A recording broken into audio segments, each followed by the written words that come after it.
जय श्री कृष्ण प्रिय दर्शकों, स्वागत है आपका spiritual and natural technical world की सत्य घटनाओं से बनी हुई सच्ची कहानियों की इस रोचक श्रृंखला में।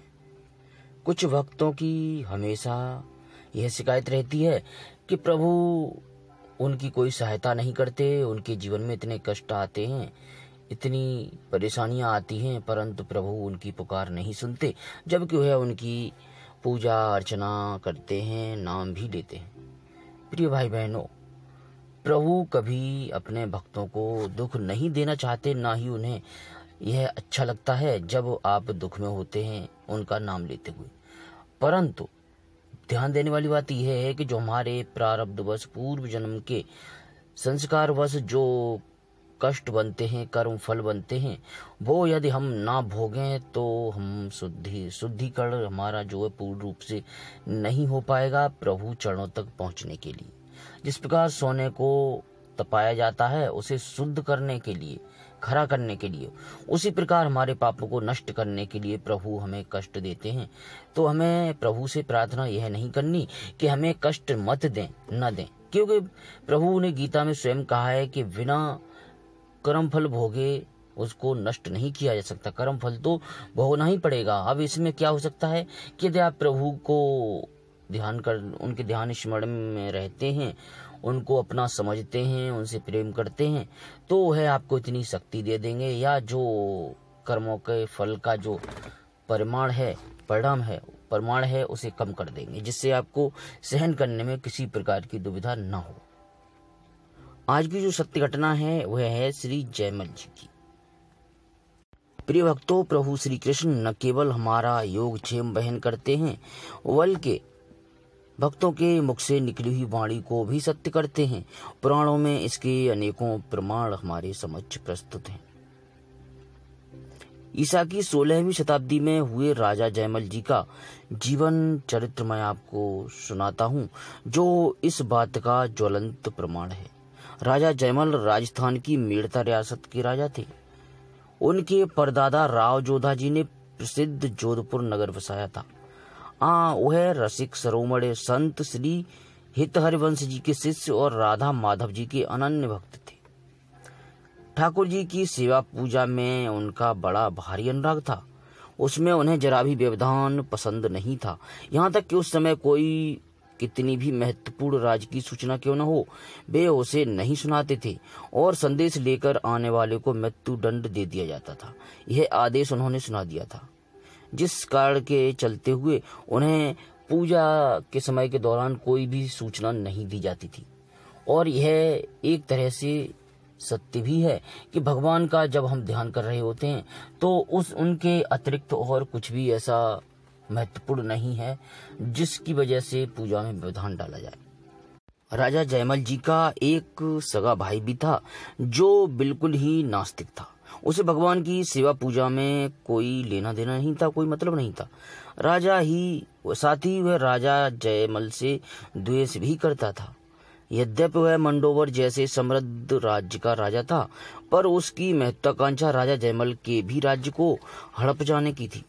उसे किसी प्रकार राजा के सेवा पूजा के नियम की जानकारी हुई तो उसने एक कुटिल योजना बनाई। उस दुष्ट ने सोचा कि जब राजा जयमल पूजा कर रहे हों तभी मेड़ता पर आक्रमण कर देना चाहिए, क्योंकि मृत्युदंड के भय से कोई उन्हें आक्रमण की सूचना नहीं देने जाएगा और आसानी से राज्य हस्तगत हो जाएगा। ऐसा सोचकर उसने मेड़ता पर आक्रमण करने के लिए पूरी योजना बना ली।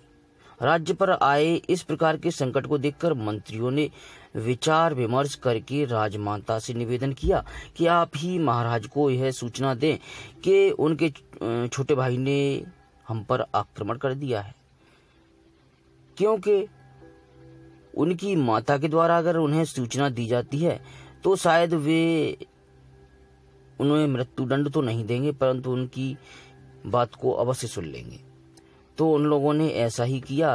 उन राजमाता के द्वारा उन तक यह सूचना पहुंचवाई गई। राजमाता मंत्रियों के परामर्श से मंदिर में गईं और भगवान की सेवा पूजा में लगे हुए राजा जयमल जी को उन्होंने आक्रमण की सूचना दी। राजा जयमल ने माता की बात सुनकर केवल इतना कह दिया कि भगवान सब अच्छा ही करेंगे और स्वयं नित्य की भांति पूजा सेवा में ही लग्न हो गए। इतने बड़े संकट की सूचना भी उनके मन को सेवा पूजा से न विचलित कर सकी और न ही उन्हें उद्विग्न कर सकी।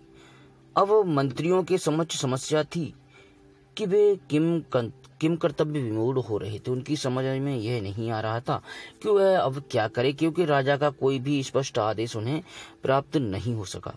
आक्रमणकर्ता राजा का भाई ही था, ऐसे में साम दाम से भी कार्य हो सकता था। राजा का स्पष्ट आदेश होता तो दंड नीति अर्थात युद्ध के लिए सेना को कूच कराया जाता। इधर राजमंत्रियों के समक्ष यह समस्या थी, उधर राजमंत्रियों की यह किम कर्तव्य विमूढ़ता भगवान के लिए भी समस्या बन गई, क्योंकि राजा ने कहा था कि भगवान सब अच्छा ही करेंगे। ऐसे में सारा उत्तरदायित्व भगवान का ही हो जाता है। आखिर भक्त के राज्य और उसके वचन की रक्षा भी तो उन्हीं का दायित्व है। प्रिय भाई बहनों, यहाँ ध्यान देने वाली यह बात है, सत्य भी है।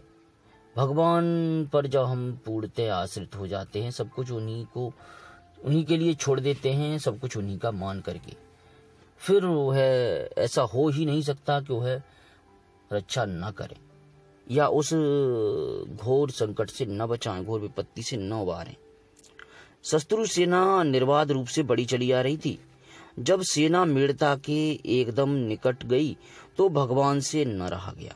उन्होंने झट एक सैनिक का वेश बनाया, एक हाथ में तलवार ली, दूसरे में भाला धाड़ किया, पीठ पर ढाल बांधी और राजा की घुड़साल में जाकर राजा की सवारी का अश्व खोल लाए। फिर उस पर सवार होकर अकेले ही युद्ध भूमि की ओर चल दिए। भगवान के सवार होते ही अश्व सरपट दौड़ चला, मानो उसमें भगवान श्री हरि के शाश्वत वाहन गरुड़ जी का आवेग हो गया हो। पहले तो अकेले एकमात्र सैनिक को आते हुए देखकर शत्रु राजा ने सोचा कि संभवतः यह संधि प्रस्ताव लेकर आ रहा होगा, परंतु थोड़ी देर में उसका वह भ्रम दूर हो गया। जब सैनिक बने श्री भगवान तलवार चलाते हुए शत्रु सेना में टूट पड़े, उस समय उनकी तलवार बिजली की भांति कौंधकर शत्रुओं को सिर विहीन कर रही थी और भाले का एक ही प्रहार हाथियों के गंड स्थल को फाड़कर उन्हें धराशायी करता जा रहा था। प्रथम तो शत्रु सेना ने उस सैनिक को घेरने का प्रयास किया, पर वायुवेग से दौड़ते अश्व और विद्युत की भांति चमकती तलवार के पास आने का किसी का साहस ही नहीं हुआ। थोड़ी ही देर में मैदान खाली हो गया। भला जिसके भ्रू संचालन मात्र से प्रलय हो जाता हो, उसके लिए थोड़ी सी सेना का क्या अस्तित्व है। जब युद्ध क्षेत्र में सिर्फ शत्रु राजा ही अकेला बचा, उसकी सेना भाग खड़ी हुई। शत्रु भी, भगवान जानते थे कि शत्रु भी मेरे भक्त का ही भाई है, यह सोचकर भगवान उसका वध तो कर नहीं सके। उसे अपनी उसी भुवन मोहिनी छवि के दर्शन उन्होंने कराए, जिसका दर्शन खर दूषण और तिरछरा को कराया था, जिससे वे मोहित हो गई थी। उस छवि और तेज को देखते ही राजा के भाई का शत्रु भाव नष्ट हो गया और वह मूर्छित होकर वहीं रणभूमि पर गिर पड़ा। संकट समाप्त हुआ देखकर भगवान रणभूमि से वापस लौट आए और घोड़े को पुनः घुड़साल में बांध दिया और अंतर्धान हो गए। इधर जब राजा ने भगवान की पूजा सेवा पूरी कर ली तो उन्हें राजमाता के द्वारा दी हुई सूचना का भान हुआ। आक्रमण की सूचना की उन्हें जब याद आई तो फिर तो राजा के कर्तव्य का ध्यान कर वह युद्ध भूमि में जाने के लिए उद्यत हुए। उन्होंने सईस को तुरंत घोड़ा तैयार करने के लिए कहा। सईस ने घुड़साल में जाकर देखा तो घोड़ा पसीने से पूरी तरह लथपथ था। ऐसा लगता था उसे खूब तेज दौड़ाया गया है। सईस ने तुरंत यह बात राजा को जाकर के बताई। राजा ने स्वयं जब घुड़साल में जाकर के देखा तो सचमुच ही घोड़ा पसीने से लथपथ था। युद्ध भूमि में तो जाना ही था, अतः राजा दूसरे घोड़े पर सवार हुए और युद्ध भूमि की ओर चल दिए। वहां जाकर उन्होंने देखा कि आक्रमणकारी राजा की सारी सेना घायल पड़ी है। आगे जाने पर देखा कि आक्रमण करने वाला भाई भी घायल हुआ पड़ा है। उसने राजा जयमल को देखते ही शर्म से अपना सिर झुका लिया। बोला, आपको जो दंड देना हो वो मुझे स्वीकार है। राजा जयमल ने कहा कि पहले यह तो बताओ कि तुम्हारी सेना का विनाश किसने किया और तुम कैसे घायल हो गए। उसने कहा, तुम्हारी ओर से मात्र एक सांवला सा सिपाही घोड़े पर बैठ कर आया था, उसने ही मेरी सेना सेना का विनाश किया और उसकी दृष्टि पड़ते ही मैं घोड़े से गिर पड़ा और मूर्छित हो गया। राजा जयमल को अब सब समझने में देर न लगी कि वह सांवला सिपाही कौन था। वे तो उनके आराध्य देव भगवान श्याम सुंदर ही थे। राजा ने सोचा, जब उन्होंने इस शत्रु को क्षमा कर दिया तो मुझे दंड देने का क्या हक है। अतः उन्होंने भाई से कुशल प्रश्न कर उसे वापस घर भेज दिया। उधर भाई के मन में भी पश्चाताप हुआ कि मैंने अपने संत प्रकृत भाई से इस प्रकार का द्रोह किया। उसने बार बार क्षमा मांगी और स्वयं भी भगवत भक्त हो गया। इधर राजा जयमल के मन में बड़ा दुख हुआ कि मेरे कारण भगवान को इतना कष्ट उठाना पड़ा। मैंने माता से जो यह कह दिया था कि भगवान सब अच्छा ही करेंगे, इसलिए भगवान मेरे राज्य की रक्षा करने के लिए स्वयं ही युद्ध में आए। तो प्रभु की लीला को तो भाई बहनों कोई समझ नहीं सकता। उनकी प्रत्येक लीला में रहस्य छुपे होते हैं। वह रहस्य हमारी दृष्टि से तो परे ही होते हैं, हम नहीं समझ सकते उन्हें।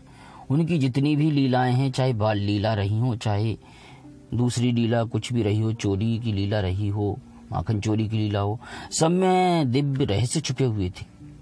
और जो लोगों ने तपस्या आदि करके उनसे जो वरदान मांगे थे, उनकी पूर्ति के लिए पता नहीं क्या क्या उन्होंने किया, किस किस की संतुष्टि के लिए। तो यह तो एकमात्र जगत नियंता ही कर सकते हैं। अगली किसी सत्य घटना में फिर से मिलूंगा। तब तक के लिए किसी प्रकार की त्रुटि के लिए प्रभु श्री कृष्ण के चरणों में सिर रख करके और अपने सभी प्रिय भक्तों से भी, अपने सभी प्रिय भाई बहनों से भी क्षमा चाहता हूँ। अब मैं आपसे फिर से विनती करना चाहूंगा कि समय को व्यर्थ न गवाते हुए इस जीवन के मूल्य को समझ का प्रयास करें और जो हमारे परम कारण हैं, समस्त कारणों के भी कारण हैं, जिनकी वजह से, जिनके कारण हम इस सृष्टि में हैं और इस सृष्टि का अस्तित्व है, जिससे हम अपने जीवन के उपयोग के लिए संसाधनों को जुटाते हैं, तो वह सब कुछ तो प्रभु एकमात्र उन्हीं का है, एकमात्र प्रभु का ही है। इसीलिए फिर से आंखें बंद करके प्रभु के चतुर्भुज स्वरूप का ध्यान करते हुए कमेंट में तो आप अवश्य ही लिखें। मैं आपसे हाथ जोड़कर विनती करता हूँ, क्योंकि राम नाम की तो ऐसी महिमा अनंत है कि उसको आप यदि चीखते, चलते, गिरते, पड़ते भी नाम को ले लेते हैं तो न जाने वह आपको कहाँ काम आएगा, किस दुष्वृत्ति से, किस पाप से आपको निवृत्ति देगा, इसे तो कोई नहीं बता सकता, क्योंकि उसकी महिमा ही अनंत है। तो आप प्रेम से बोलिए, हरे राम राम राम हरे हरे, हरे कृष्ण कृष्ण कृष्ण हरे हरे। यदि आपने चैनल को अभी तक सब्सक्राइब नहीं किया है तो सब्सक्राइब कर लीजिए और अधिक से अधिक शेयर कर क्रेडिट को भी लीजिए।